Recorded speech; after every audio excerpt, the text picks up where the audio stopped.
Despite last night's shutout loss, the Braves have a chance to win the series against the Washington Nationals this afternoon, provided the rain holds out. Let's talk about it.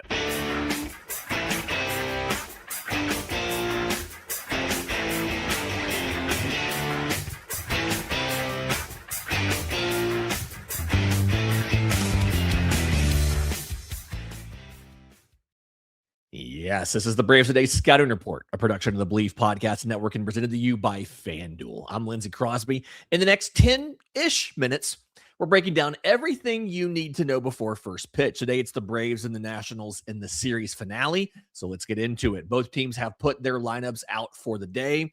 A lot of Braves moving things around a little bit. Their usual DH against the lefties was Drake Baldwin, and he is on the injured list. So Ronald Acuna Jr. leading off, designated hitter today. It's a half day for Ronald, and then obviously an off day tomorrow. Rest his legs a little bit.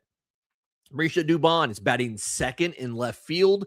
This is something they've done a lot against lefty starters because his numbers over the last 3 seasons have been above average against lefties. He has not done that so far this year, but small sample size. We understand how this works. First baseman Matt Olson batting third. Ozzie Albies cleaning up and at second base. Part of me wondered if they would try to give Ozzie a day off. I mentioned this in the postcast last night. He's been really bad recently. He's not hitting very well. I wondered if they'd try to give him a rest day, but they are not doing that just yet. Austin Riley batting fifth at third base. Michael Harris the second in center field batting sixth. Eli White checks in the lineup in right field batting seventh. Obviously, this would have been Yastrzemski were they facing a righty, but they're facing a lefty, so it's Eli White instead. Ha-Sung Kim is at shortstop batting eighth, and Sandy Leone behind the plate batting ninth. Acuna, Dubon, Olson, Albies, Riley, Harris, White, Kim, and Leone. Atlanta's starting pitcher today, he's his left-hand pitcher, Martín Pérez, 2-2 with a 2.85 ERA. The estimators say that that's a little bit lucky based on the inputs. 3.78 expected ERA, 3.92 fielding independent pitching. Striking out about 23% of his batters.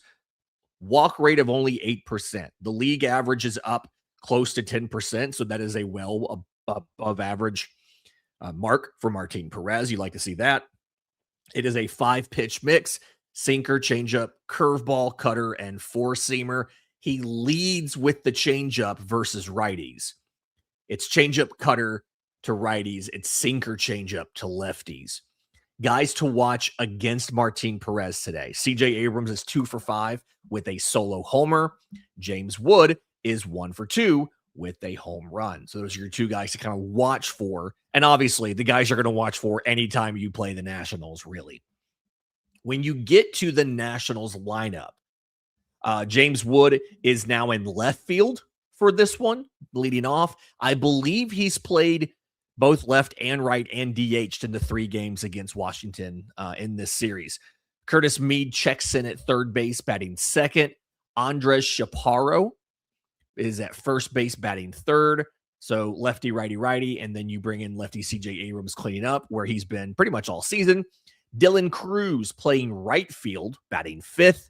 Dalen Lyle goes to DH, batting sixth. Jacob Young, a very good defensive center fielder, checks in, batting seventh, followed by Nasim Nunez, one of 2 switch hitters at the bottom of the order, batting eighth, and Keibert Ruiz behind the plate, batting ninth. So, you know, they've got 3 lefties in here, 4 righties, and 2 switch hitters. It's not a bad distribution there. So that's fun, right? The opposing starter here is Foster Griffin.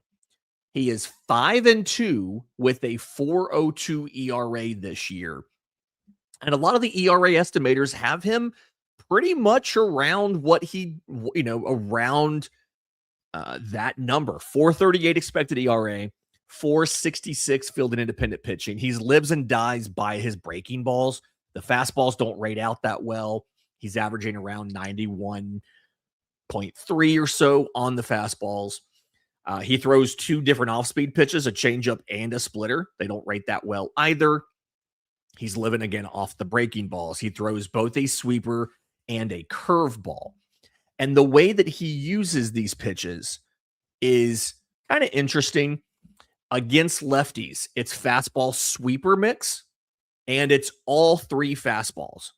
So it's 26% cutter, 18% four seamer, 17% sinker. So it's all three fastballs and the sweeper are the primary weapons. As you'd expect, he ramps the sweeper up when he has two strikes. Same thing with the splitter. Against lefties this year, he has not thrown a single splitter when he was not ahead in the count.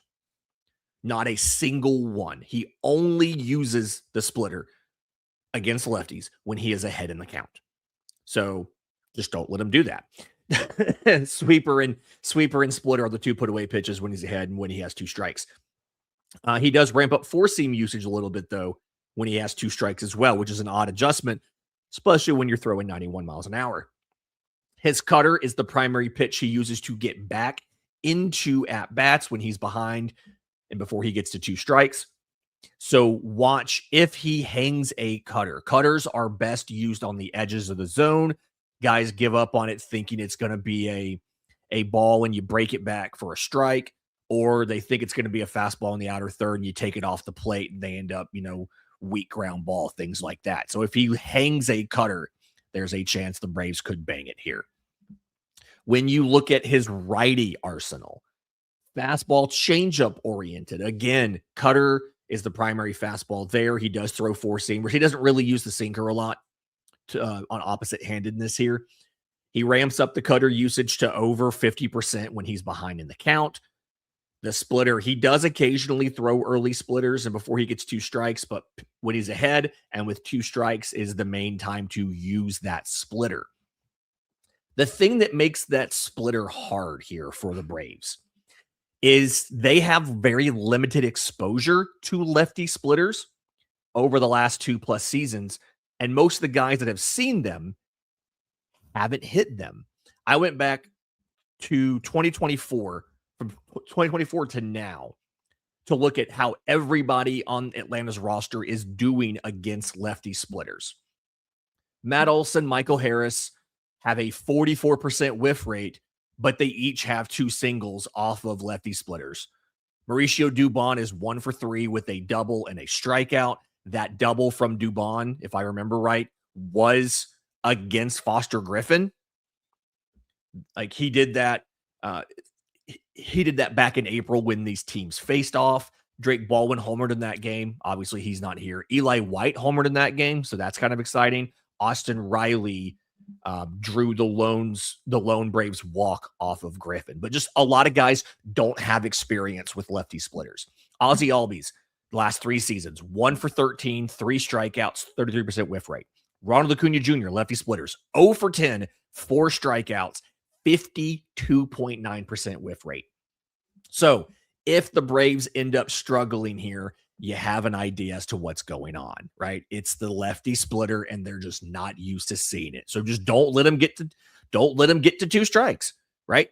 Be aggressive early in the count if you need to. When you look at the bullpens, Atlanta's not in a bad place for the end of this long stretch without an off day, right? Dylan Dodd threw 30 pitches yesterday. He has 43 over the last 3 days. I imagine he's probably down today. Tyler Kinley, only 22 pitches, but it's a back-to-back. I imagine he's down today. Everybody else, though, for the most part, should be available. Robert Suarez, Dylan Lee had back-to-backs on Thursday and Friday. They had a day off. Raisel Iglesias threw 10 pitches on Friday. He had a day off. Question would be Didier Fuentes. He threw 27 on Friday. I'm sure they would like to give him another day off plus the off day before they ask him to pitch again in Boston. The good news is Renato Lopez, Carlos Carrasco have not pitched in like 6 days. So I think Carrasco's actually longer than that. So they're fully rested and healthy. As long as it's not a 1-run game, you can throw those guys in and you can be absolutely fine. When you look at the opposing bullpen, golly, a lot of high pitch counts, but the Nationals aren't actually in that bad of a place. A lot of their leverage arms, minus Richard Lovelady, got yesterday off. So, Gus Varlin threw 12 pitches on Friday. Clayton Beeter pitched a back-to-back on Thursday and Friday. His first 2 games back from the IL. I was surprised by that. He got yesterday off. They did use Richard Lovelady on a back-to-back Friday and Saturday. He opened Friday. He closed Saturday. So he's likely down today. Brad Lord threw 47 pitches on Saturday. He's likely down today. He covered, I think, 3 innings, if I remember right. Orlando Ribalta was off yesterday, but he threw 47 across a back-to-back. I imagine they don't want to use him today either. But Andrew Alvarez is a lefty out of the pen. He's available. Again, they've got Varland. They've got Paxton Schultz. They probably have Mitchell Parker. He threw 31 on Friday, but they probably are okay bringing him back. I'm not sure. They do have a game tomorrow in Cleveland. So it's not like this is an off day tomorrow for them. They do have to keep going. But I'm just kind of curious to find out here, like the dynamic of this game. What happens? Last time Griffin started against the Braves, it wasn't close because Ronaldo Lopez gave up 4 runs on 5 hits and 3 walks and didn't record an out in the second inning, right? So I don't know how much of a legitimate look they got at Foster Griffin in a competitive matchup, because that game was not competitive for the most part by the second inning. So I'm kind of curious to find out how that looks today, what happens here. I do also think it'd be really fitting if the Braves were up big and Ronaldo Lopez pitched the final 3 innings and got the win. That'd be really funny. Or not the win, got the 3-inning save. That'd be funny. Braves Today sponsor FanDuel has Atlanta favored in this one. They have the over-unders 8.5 runs. Given the way the offense hasn't been great at times recently, that kind of feels like you're confident in the pitching, you're confident in the home field advantage, but hopefully this does work out for the Braves.